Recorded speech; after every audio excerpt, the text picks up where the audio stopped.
Mau dapat bimbingan intensif belajar saham dan referensi? Bisa tanya jawab secara intensif?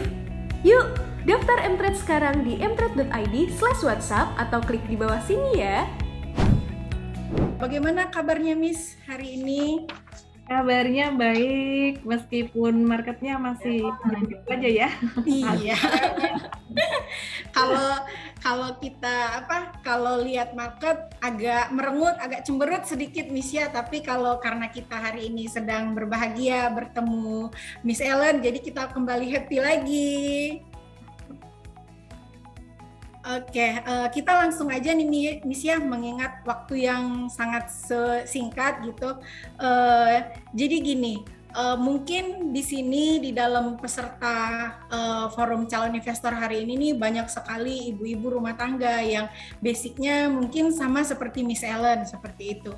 Nah, yang ingin saya tanyakan, mungkin semua peserta di sini juga pengen tahu nih, apa sih yang menjadi latar belakang Miss Ellen memilih pasar modal gitu loh, memilih berinvestasi di pasar modal, mengingat instrumen investasi itu tidak hanya pasar modal seperti itu. Ya, jadi sebenarnya pasar modal ini sangat menarik sekali ya. Kalau dibandingkan dengan investasi yang lainnya, saya percaya investasi yang lain itu juga bagus, seperti properti dan lain sebagainya. Cuman memang pasar modal ini memberikan keunggulan yang pertama, likuiditas. Kalau misalkan kita masuknya ke emiten-emiten yang bagus ya, kapitalisasinya ada, likuiditasnya ada tuh, buat saya nomor satu sih sebenarnya keunggulannya adalah likuiditas. Kemudian yang kedua, kenapa saya berinvestasi di pasar modal? Menurut saya ini investasi yang buat saya tuh paling mudah kontrolnya. Memang kita nggak bisa menggerakkan harga saham, tapi saya bisa mengontrol diri saya kapan saya mau masuk, exit itu mudah gitu. Jadi nggak seperti ya kita bisa kontrol sendiri, nggak seperti kayak investasi mungkin reksadana yang mungkin kita sempat dengar cerita. Reksadana juga bagus, investasi yang bagus. Tapi sebenarnya kontrolnya bukan di kita, kayak pemilihan sahamnya bukan di kita gitu. Jadi buat teman-teman yang udah educated, udah ngerti cara milih saham, saya rasa sih sebenarnya return-nya akan lebih besar di saham, demikian pula dengan resikonya gitu. Tapi kembali lagi semuanya tuh keuntungannya nomor 2 tuh di kontrol kita. Jadi mungkin teman-teman sempat dengar kayak kemarin ada beberapa reksadana yang bermasalah, terus kemudian sampai ditutup, atau obligasi, mungkin obligasi bisa gagal bayar juga, tapi kalau saham ini benar-benar kontrol di tangan kita. Return mah nggak usah ditanya lagi gitu. Memang ada masa-masa bagus, ada masa-masa naik turun, dan kayaknya agak-agak nggak objektif kalau saya cuma ngomong bagusnya aja gitu. Jadi ya kita semua tahu ada risikonya. Di tahun 2020 kemarin waktu market hancur di Maret, abis itu naiknya cepet banget 35% dalam IHSG naik 35% dalam sekitaran 3-4 bulan. Kemudian September turun lagi 10%, habis itu naik lagi 30% lagi dalam 3-4 bulan aja, habis itu flat gitu. Jadi return pastinya akan various, tapi sekali lagi yang paling menarik adalah investasi di pasar modal tuh kontrol ada di tangan kita, bukan menggerakkan harga sahamnya, tapi kita mau isinya apa aja tuh bisa gitu. Terus kemudian berinvestasi di pasar modal, kalau secara jangka panjang baik trader maupun investor yang udah istilah kata tuh udah stabil, menurut saya tuh returnnya juga bagus gitu ya. Nah kalau dibandingkan dengan cryptocurrency gimana? Crypto tuh juga returnnya tinggi, cuman resikonya buat teman-teman pemula lebih tinggi lagi. Jadi buat teman-teman yang baru mau mulai untuk trading, untuk investasi mungkin lebih cocok ke saham, setelah mungkin mencoba obligasi atau reksadana step berikutnya cocok ke saham gitu.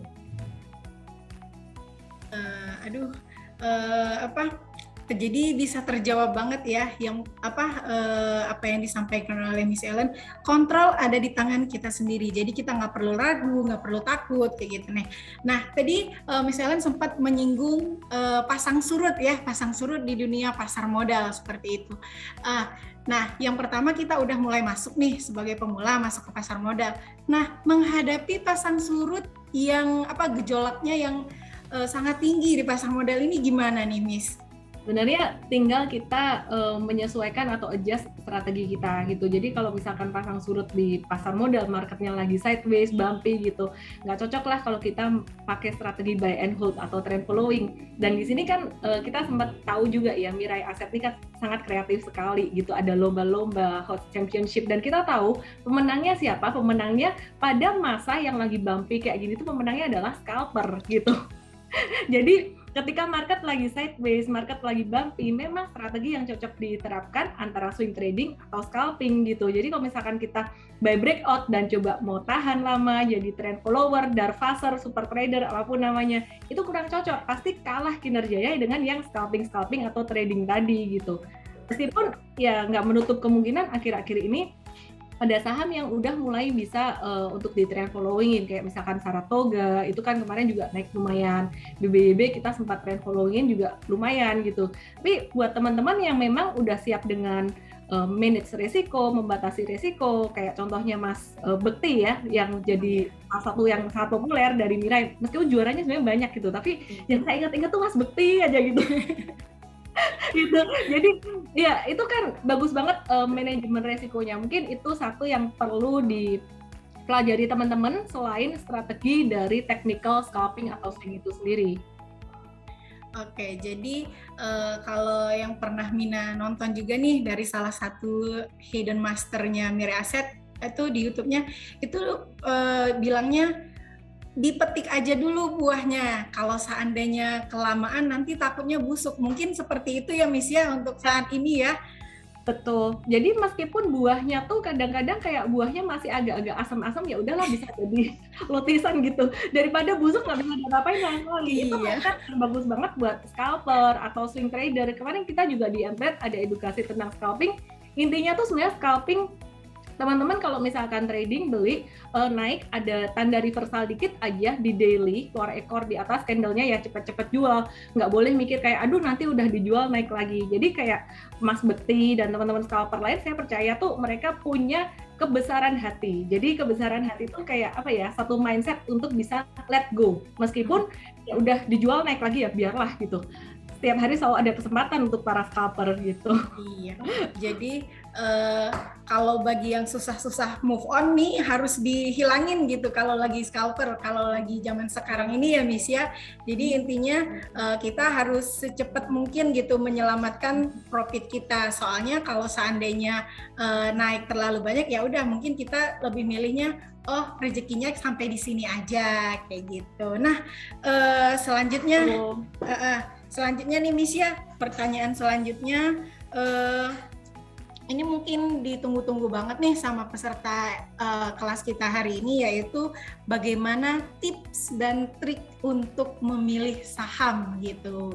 Kalau Miss Ellen sendiri seperti apa? Ya, jadi tergantung juga ya. Mungkin di sini udah banyak edukasi di Mirai yang membahas ini. Tergantung tujuannya. Jadi ada beberapa tertentu yang nggak siap mantau market. Saya sih saranin sebenarnya untuk ke arah mid atau long term investment. Kalau mid long term investment sebenarnya pilihan sahamnya menjadi terbatas dan harus siap dengan saham yang naiknya segitu-segitu aja, tapi turunnya juga cuma segitu-segitu aja. Dan di sini disclaimer juga ya teman-teman ya, di sini kalau kita perhatikan saham-saham buat long term investment gitu, saat ini yang menarik adalah sektor perbankan. Itu yang pertama. Kenapa? Karena perbankan itu kalau menurut saya sih dia jadi kepala naga gitulah. Kalau ini tahun macan ya jadi kepala macannya gitu. Karena kalau nanti COVID-19 membaik, investor besar itu big investor kayak fund manager, asset management, reksadana itu pasti akan ngeburunya tuh perbankan yang gede-gede dulu gitu. Itu yang pertama. Kenapa? Karena kapitalisasi mereka gede dan mereka cukup sustainable dari revenue dan juga profitability-nya gitu. Terus jadi teman-teman mungkin sempat perhatiin sekitaran 2 hari yang lalu mungkin ya, beberapa hari yang lalu tuh investor asing tuh ada net buy saham BCA sekitaran 449 miliar dari total transaksi net buy asing 1 triliun tuh separuhnya tuh saham BCA ini. Jadi memang ya mau dibilang kayak geraknya nggak seksi nih, nggak bisa lihat, tapi itu cocok buat teman-teman yang benar-benar sibuk nggak bisa mantau market. Nah, buat teman-teman yang bisa mantau market, buat yang istilah kata tuh siap dengan pembatasan risiko stop loss kayak gitu. Nah bolehlah itu kalau misalkan mau scalping atau swing trading atau mau trend following, terserah apa namanya, silahkan kalau mau trading gitu. Jadi belajar teknikal dulu dan mantau di ini HOTS kan aku lihat juga lengkap banget nih toolsnya. Oke, jadi balik lagi ke tujuannya ya Miss ya, bagaimana. Jadi kalau seandainya jangan kita tujuannya buat long term, tapi kita lihatnya secara teknikal. Ya. Mungkin ini agak kurang tepat gitu Miss ya. Kalau untuk milih saham sih sebenarnya ya balik lagi yang pertama tujuan. Kalau yang long term banget kayak tadi itu value investing dari perusahaan-perusahaan yang memang udah mapan, udah stable, dilihat profitability juga. Tapi kalau misalkan mau return yang dalam jangka menengah cukup oke, bisa dilihat dari perusahaan yang growth investing, dari perusahaan-perusahaan yang new economy. Ini harus mix dengan teknikalnya lebih ke arah follow the trend, breakout dan hold kayak Darpas gitu, super trader gitu. Nah tapi kalau untuk para swing trader dan scalper, nah ini udah teknis banget, teknikal banget, mesti harus tahu cara buy on weakness, candle di support, mantul tuh gimana, terus breakout itu kayak gimana, mesti kayak gitu, udah mulai teknis banget gitu. Oke, nah kalau udah berbicara tentang teknikal gitu ya, saya juga agak terkagum-kagum nih yang disampaikan oleh Miss Ellen. Aduh, kompleks sekali gitu. Nah, teman-teman seperti yang kita tahu ya, Miss Ellen merupakan founder dari M-Trade gitu ya. Nah, di M-Trade sendiri nggak apa-apa nih Miss ya, kita ke sana ya biar setiap minggu nih biasanya, setiap malam, setiap minggu kita sering melihat nih kalau Miss Ellen suka membagikan edukasi seperti itu. Nah, yang ingin Mina sampaikan, yang ingin Mina tanyakan gitu, mungkin mewakili oleh teman-teman semua gitu. Nah, edukasi yang seperti ini apa ya maksudnya? Jadi untuk memulai kita itu harus mulainya itu dari yang seperti apa gitu loh. Jadi kalau kita masih orang awam gitu loh, kita harus memulainya itu dari yang seperti apa? Apakah kita pelan-pelan dari fundamentalnya atau seperti apa nih Miss kayak gitu? Oke, buat teman-teman ya, kalau misalkan aku dikembaliin, aku jadi seorang pemula yang nol lagi, aku bakalan pengen diajarin apa sih? Nomor satu banget, aku bakalan pengen diajari yang namanya risk management. Risk management tuh simpel aja. Intinya start dari mindset kita bahwa trading saham tuh kayak yang tadi Pak Tommy bilang, nggak boleh ditarget-target. Itu jadi tambahan aja gitu. Jadi risk managementnya start dari mindset yang santai aja lah gitu. Terus start small, diversifikasi, 5-10 maksimal 10 saham, terus berarti tuh satu saham 10-20% rata-rata segitu. Dan jangan keluar dari angka itu tiap beli saham, itu udah money management yang very basic banget. Yang kedua, ilmu yang perlu dipelajari untuk pemula lebih ke analisis teknikal dulu daripada analisis fundamental. Kenapa? Karena teknikal itu price discount all news. Jadi kalau kamu nggak ngerti berita, nggak ngerti fundamental, istilah kata tuh masih bisa cuan. Dan itu juga yang aku alami ketika dulu aku masih pertama banget, masih pemula, masih cupu banget ya. Pokoknya tuh aku cuma ngerti pattern, support, resist di tahun 2000 berapa ya? 2007, 2008, 2009. Ya, 2009 pas marketnya lagi mulai recovery waktu itu, ya cuan terus gitu. Padahal nggak ngerti fundamental, tapi memang timing is everything, dan technical tuh buat tahu timing.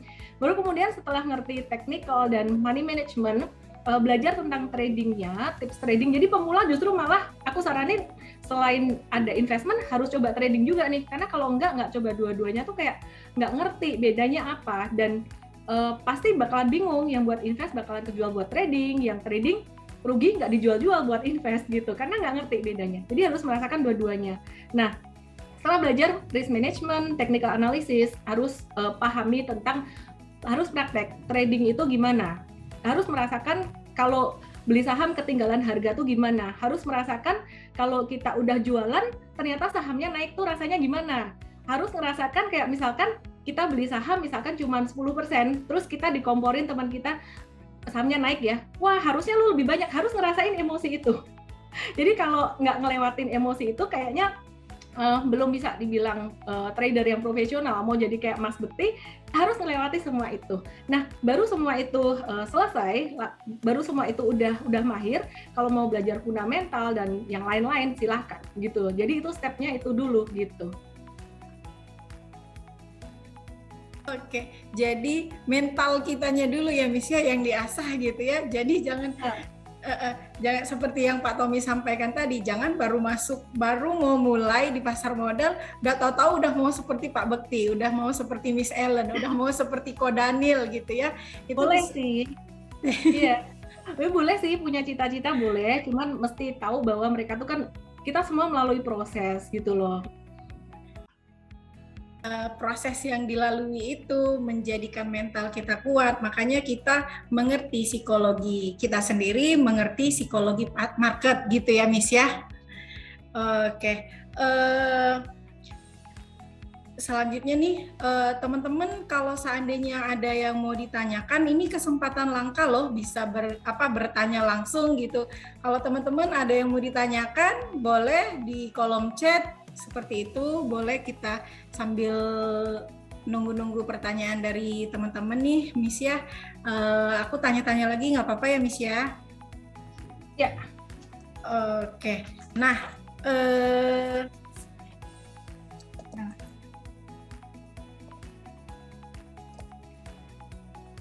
ini ada nih Miss, ada pertanyaan, tips apa untuk kontrol fear and greedy? Tips untuk mengontrol fear and greed. Balik lagi dari awal, bagaimana kamu mempunyai persepsi terhadap capital market dan investment. Kalau ekspektasinya tinggi, pasti itu emosi akan bumpy banget, naik turun banget. Tapi kalau ekspektasinya biasa-biasa aja, nggak terlalu tinggi ekspektasi, justru malah kamu akan jadi puas, jadi lebih happy. Dan meskipun di awal udah mengontrol ekspektasi bahwa market ini ada risikonya, tetap pasti akan mengalami momen di mana kamu akan ketakutan, momen di mana kamu greed. Poin yang kedua, tips yang kedua adalah masukin duitnya jangan terlalu gede dulu. Nah, tips yang ketiga adalah kalau bisa tuh jangan terlalu banyak dengerin apa kata orang gitu. Jadi bedakan yang namanya edukasi dan bedakan yang namanya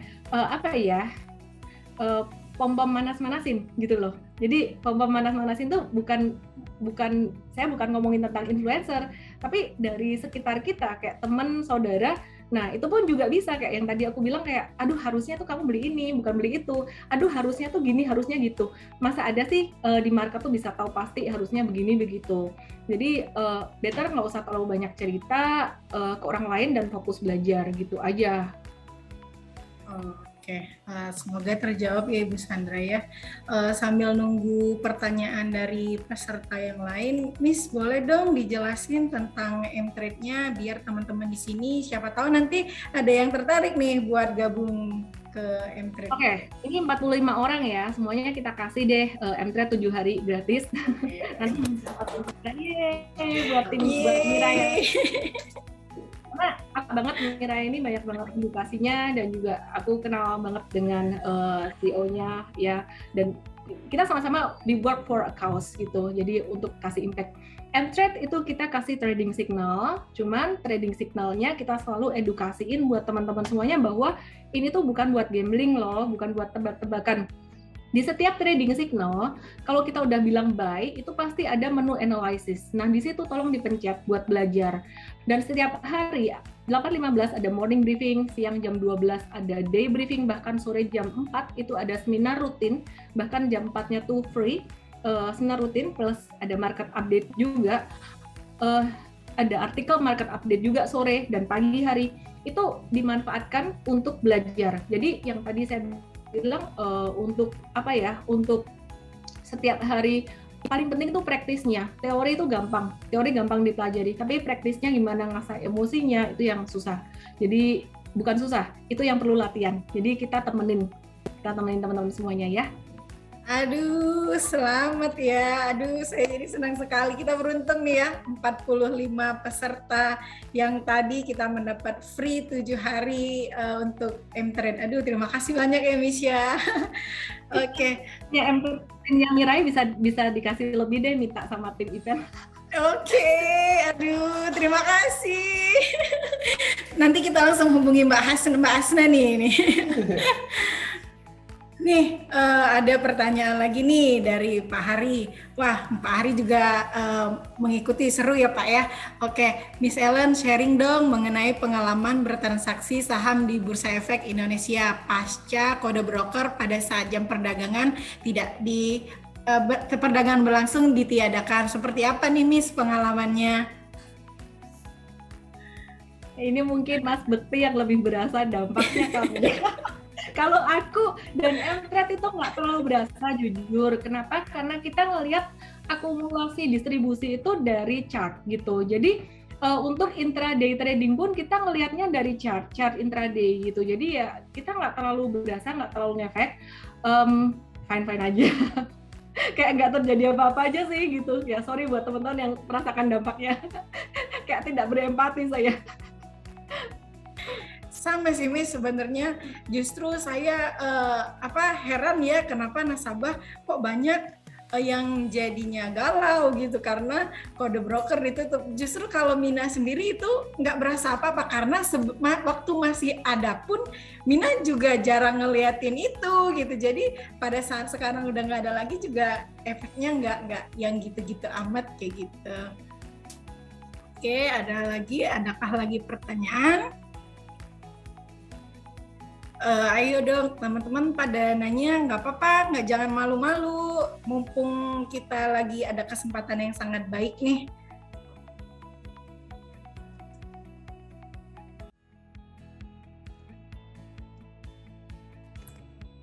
Sambil nunggu, mungkin sambil nunggu lagi nih Miss, ada nggak sih yang pengen Miss Ellen sampaikan? Oh, ntar, ini ada lagi nanti di ini dulu pertanyaan dari peserta dulu. Berapa? Miss Ellen, berapa loss terbesar berdasarkan pengalaman Miss Ellen? Ini agak sedikit private pertanyaannya. Itu biasa kok. Itu biasa. Loss terbesar aku di 2008 sekitaran 50% dari total portfolio, bukan per saham ya, dari total portfolio. Dulu portfolio aku masih kecil sih, kalau mau ditanya nominalnya boleh juga. Dulu portfolio aku masih sekitaran, ini disebut nggak ya, sekitaran mungkin kayak 200-an juta doang, tapi udah berasa lah buat pemula. Berasa gitu. Jadi ya hilang duit segitu, saya udah cuan dimodalin suami kayak pertama 20, terus nambah lagi 100 juta, terus kemudian cuan jadi sampai 200 gitu, jadi 200 tuh hilang sampai jadi 100 lagi, terus ya whatever. Terus ya akhirnya belajar banyak di tahun 2008 itu. Ya anyway, sekarang sih puji Tuhan sih modalnya udah bertumbuh banyak dari trading selama bertahun-tahun ini, dan ya aku nggak ngomong tentang cuannya aja ya, pasti tetap ada kayak momen-momen sampai sekarang tuh pernah nggak sih kejadian kayak ngalami saham nyangkut atau rugi. Saya punya beberapa portfolio gitu, jadi memang yang saya sering cek itu portfolio Mirai gitu, portfolio HOTS. Nah kalau untuk portfolio yang lain yang loginnya susah-susah itu yang kadang bikin telat cut loss, itu jadi agak-agak nyangkut, ada gitu, jadi memang manusiawi gitu. Anyway, iya karena kalau di Mirai HOTS atau HOTS kita bisa pakai fingerprint ya Miss ya, pakai Face ID gitu buat loginnya. Ini ada pertanyaan, chat yang disediakan HOTS apakah chat di Mtrade? Ini kayaknya kita bahasnya nanti ya Ibu Liliana ya, soalnya lebih ke nanti bisa kita jelaskan untuk edukasi mingguan kita seperti itu. Nah ini kita lanjut ke pertanyaan berikutnya nih Miss.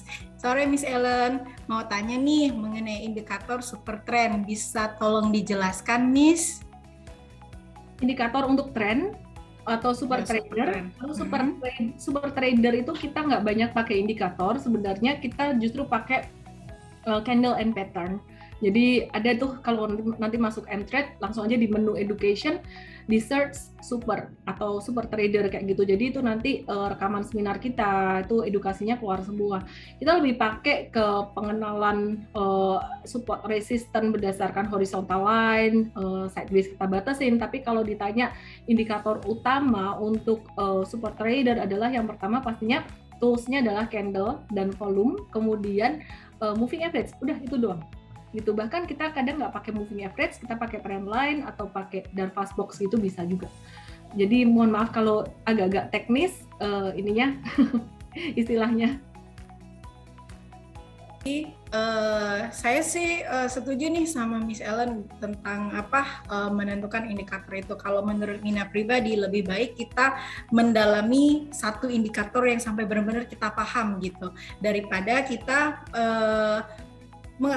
pakai 10 sampai banyak indikator cuman ilmunya tuh cuma nanggung-nanggung kayak gitu. Jadi kita nggak sampai ke sana, mending kita pakai satu jurus yang benar-benar ampuh daripada semua jurus kita pakai tapi nggak ada yang paten kayak gitu. Oke, selanjutnya ini ada pertanyaan lagi dari Ibu Dina. Pertama kali terjun ke saham modalnya berapa nih, Miss? Tadi udah dibahas sih. Iya, udah dibahas ya. Karena kalau aku ngomong besar kecil nanti buat teman-teman semuanya jadi subjektif dan nggak perlu sih ngeliatin orang lain. Mulailah dengan nominal yang sekecil kamu siap dengan resikonya. Oke, selanjutnya lagi ya ini Ibu Dina terjawab ya, semoga terjawab. Jadi jangan ngelihat, jadi disesuaikan dengan profil kita sendiri seperti yang sudah disampaikan oleh Pak Tommy tadi gitu. Jadi yang dijalanin Pak Tommy, Pak Bekti, Miss Ellen itu berbeda dengan kita. Jadi kita harus menyesuaikan dengan diri kita sendiri seperti itu. Oke, selanjutnya dari Pak Arif Hidayat. Halo Miss, boleh dong diceritakan sedikit awal mula terjun ke dunia pasar modal, dari sisi mana memulai belajarnya? Terima kasih. Ya, jadi awal mula dari saya terjun ke pasar modal, informasi nggak sebanyak sekarang. Dulu tuh belajar dari kayak Yahoo Groups gitu, terus kemudian coba-coba sendiri sana-sini. Kalau sekarang kan banyak banget, justru malah tantangan kita bukan kekurangan informasi, tapi justru kelebihan informasi, dan kita harus eliminate itu. Awalnya saya mulai berinvestasi pasar modal, ini udah pernah di interview juga sama Mirai, di YouTube-nya ada, mungkin tonton aja YouTube Mirai itu, biar makin banyak yang nonton gitu ya. Jadi ya mungkin tonton aja di situ deh. Intinya saya waktu itu gabut dan akhirnya didorong suami untuk berinvestasi dan pengen produktif, dan akhirnya ya cocoklah di sini, banyak kesamaan dengan teman-teman yang waktu WFH gabut gitu. Kira-kira kayak gitu. Aduh, luar biasa sekali. Awalnya gabut hanya untuk isi waktu yang gabut, akhirnya jadi Miss Ellen yang seperti sekarang. Aduh, luar biasa sekali. Sebenarnya ya waktu itu kayak kepengen jadi produktif, gimana ya, pengen produktif aja. Jadi mungkin selengkapnya tonton di YouTube Mirai aja deh. Nah, ada pertanyaan dari Ibu Felicia, tapi kayaknya tadi udah dijelasin sama Miss Ellen di bagian atas, bagian risk management sama money management ya. Jadi Mina lewatin aja. Terus kemudiannya dari Bapak Brian Abraham, tanggapan Miss Ellen mengenai window dressing sama January effect bagaimana, Miss? Dari Desember sampai sekarang IHSG sideways aja nih. Ya, jadi kan definisi window dressing itu sendiri, kenapa orang melihat statistik di bulan Desember, statistik di Desember itu kan menarik banget ya. Bulan Desember selalu ditutup hijau. Selama 10-15 tahun terakhir itu selalu hijau. Dan meskipun kemarin IHSG itu nggak naik signifikan di Desember kemarin tutup hijau loh. Jadi kalau cuman mengikuti definisi Desember tutup hijau, kemarin ya terjadi Desember tutup hijau, cuman nggak berasa gitu aja. Nah, window dressing ini kan memang seasonal, siklus bulanan ya, siklus yang kecil ya. Nah itu juga sebenarnya mengikuti siklus besar. Siklus besar di market itu sekitar 5 tahunan, 10 tahunan. Kalau teman-teman perhatikan di tahun yang diakhiri angka 7 biasanya itu akan banyak naiknya. 2017, 2007, 1997 dan seterusnya itu banyak naiknya. Terus kemudian di tahun 8 dan di tahun yang diakhiri angka 2 atau 3 itu biasanya akan banyak turunnya. Jadi itu siklus besar. Ketika siklus besar turun, itu window dressing nggak akan terlalu banyak berasa gitu ya. Nah terus Januari effect gimana? Januari effect biasanya mengikuti setelah window dressing. Kalau aku perhatikan ini juga nggak selalu terjadi, ngikutin siklus besar juga. Kalau di tahun 2022 ini kayaknya January effect-nya juga nggak akan terlalu kenceng gitu, karena masih indecision tentang COVID-19 dan juga faktor tapering ya. Jadi bedanya saat ini Omicron memang nggak terlalu galak dibandingkan Delta, tapi masalahnya dulu waktu Deltanya kenceng atau varian yang pertama itu kencang COVID-nya, itu stimulusnya juga kencang. Nah sekarang stimulus dikurangin, jadi kayaknya nggak akan terlalu signifikan. Cuman ekonomi kita bakalan recover bertahap gitu. Jadi daripada teman-teman fokus jangka pendek kayak window dressing atau tadi January effect, lebih baik kita fokus untuk yang lebih long term lah gitu. Oke. Karena namanya juga fenomena ya Miss ya, berarti kalau fenomena berarti waktunya hanya singkat gitu ya. Nah ini teman-teman yang ada di kelas hari ini, besok hari Selasa nih, Sabtu tanggal 15 Januari, kebetulan sekali nasabah Miraset Palembang itu dapat undangan khusus untuk mengikuti seminar Miss Ellen itu dengan judul January Effect dan Market 2022 Market Outlook. Jadi dicatat tanggalnya itu hari Sabtu jam 10 pagi itu Miss Ellen yang membawakan acaranya seperti itu. Jadi pantengin aja ya, itu spesial untuk nasabah Miraset Palembang seperti itu. Nah ini ada lagi nih Miss, kita masih ada waktu 5 menit, sekitar 7 menitan lagi. Ada pertanyaan lagi dari Bapak Raden Rizky. Miss, indikator apa untuk mengukur sebuah saham murah atau bagus, atau perlu juga untuk mengecek laporan keuangan bagi pemula, ini seperti apa Miss? Tergantung murah atau bagus dari kacamata siapa. Kalau dari kacamata value investor, udah pasti dilihat valuasinya, tapi jangan cuma lihat valuasi doang. Seperti yang Warren Buffett katakan, dia tuh mix 15% growth investing, 85% value investing. Jadi dia lihat dari business model, management, sustainability dari revenue dan profitability, baru kemudian yang terakhir adalah dilihat valuasinya. Jadi kalau untuk fundamentalis, untuk old economy, valuasi itu sebenarnya untuk menentukan timing setelah 3 tadi terpenuhi gitu. Nah kemudian teman-teman kalau ngelihat valuasi jangan cuma ngelihat dari sekedar angka aja, tapi bandingkan dengan historical sebelum-sebelumnya gitu. Contohnya kayak Unilever yang sekarang harganya lagi nyungsep banget, itu valuasinya discounted banget, tapi kalau dilihat angkanya, PR-nya itu masih mahal. Nah itu harus dibandingkan dengan historical tahun-tahun sebelumnya memang lebih murah gitu. Nah terus kayak pakai indikator rasio valuasi itu nggak bisa semuanya pakai PER gitu.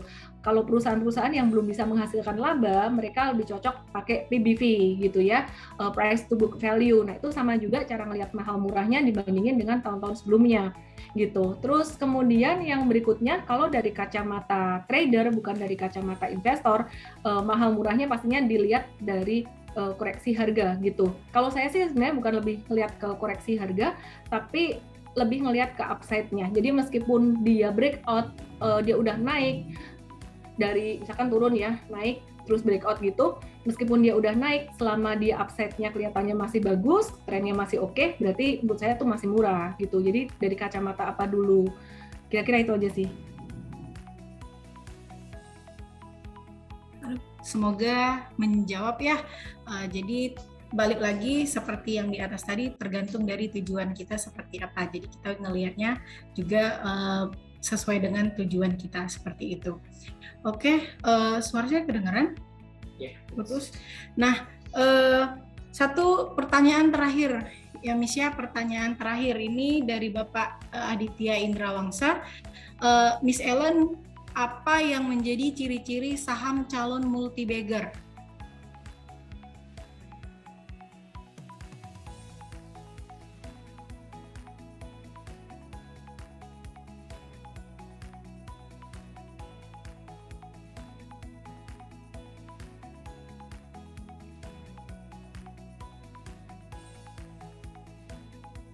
Kayaknya Miss Ellen-nya keputus ya. Waktunya juga tinggal 5 menit lagi. Sudah ada lagi? Sorry, koneksinya putus tadi. Oke. Iya, pertanyaan terakhir ya Miss ya, dari Bapak Aditya Indrawangsa, Miss Ellen, apa yang menjadi ciri-ciri saham calon multi-bagger? Gitu.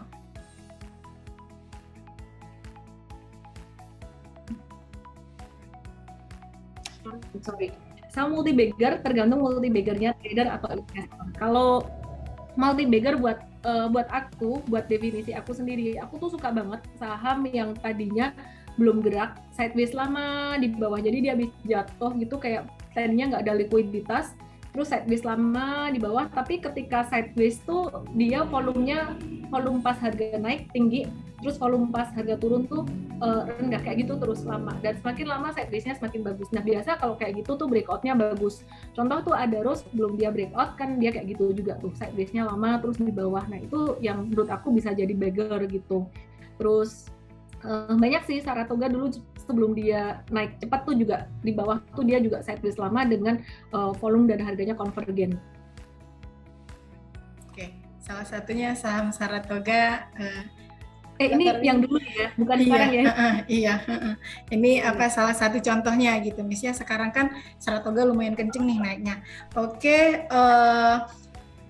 aku ambil poin-poin penting dari apa yang tadi udah disampaikan Miss Ellen ya. Semoga nanti bisa menjadi catatan buat kita semua. Jadi enaknya investasi di saham itu karena kontrolnya dari kita sendiri, jadi kita tidak perlu menunggu seperti yang lainnya. Kemudian likuiditasnya seperti itu. Kemudian yang kedua, strategi. Jadi strategi kita menentukan bagaimana kita untuk menghadapi market, kita harus menyesuaikan dengan strateginya seperti itu. Kemudian yang ketiga itu ada tujuan. Jadi tujuan kita seperti apa? Apakah kita akan jangka pendek, jangka panjang, dan supaya kita tidak salah jalan kayak gitu. Jadi tujuan kita harus tahu tujuan kita dulu supaya kita lebih tahu gitu loh. Nah kemudian manajemen resiko, kemudian money management. Selanjutnya untuk pemula kita harus pertama kita harus belajar tentang technical analysis dulu supaya kita tahu bagaimana pergerakan harga di market. Kemudian selanjutnya kita juga harus membiasakan diri kita, membentuk mental kita sendiri supaya kita bisa bertempur dengan kerasnya hidup di dalam pasar modal seperti itu. Baik, kita sudah sampai di penghujung acara. Tidak terasa 40 menit kita bersama dengan Miss Ellen. Semoga ilmu yang disampaikan oleh beliau bermanfaat untuk kita semua dan menjadi berguna untuk kita di kedepannya. Miss Ellen, saya mewakili teman-teman dari tim Galeri Palembang mengucapkan terima kasih atas waktunya. Terima kasih juga untuk ilmunya. Semoga sehat selalu, kemudian happy cuan. Terima kasih banyak, Miss.